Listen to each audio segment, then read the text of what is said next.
Се смени праксата на долго чекање резултати на Институтот за радиологија, се пофалија надлежните. Сега пациентите ќе го добијат овој документ за пократко време, а за тоа ќе се погрижат радиолозите кои ќе работат двосменски за време на викенди.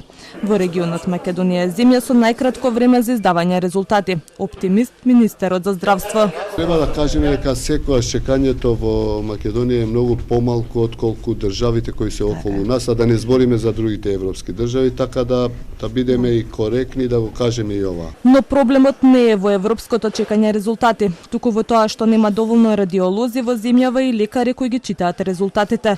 За директорката на институтот проблемот со чекањето на резултати е системски и е создаван со години.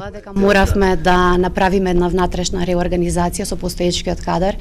Знаете дека имаме проблем со кадарот, дека имаме одлевање во приватното здравство, имаме доста од кадарот што замина во старосна пензија, така да со постоечкиот кадар, кој што не е доволен, моравме да направиме една внатрешна реорганизација за да го намалиме чекањето на наоди. Се работи втори смени, се работи викенди и тоа е добра волја на луѓето кои се позади мене, морам да им се заблагодарам.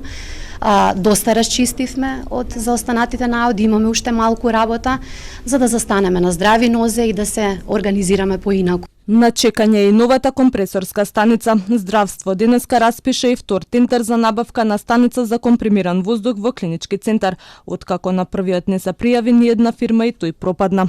Првичните рокови за нова компресорска станица беа до крајот на годинава. Меѓутоа, по пропаднатиот тендер е се понеизвестно дали новата фирма ќе успее да ги заврши сите работи на време. Дел од хируршките сали на клинички се исклучува од централната компресорска станица поради непријатен мирис за кој никогаш не се докажа од каде доаѓа. На увид беа германски стручњаци, на случајот го истражуваше јавното обвинителство и народниот правобранител.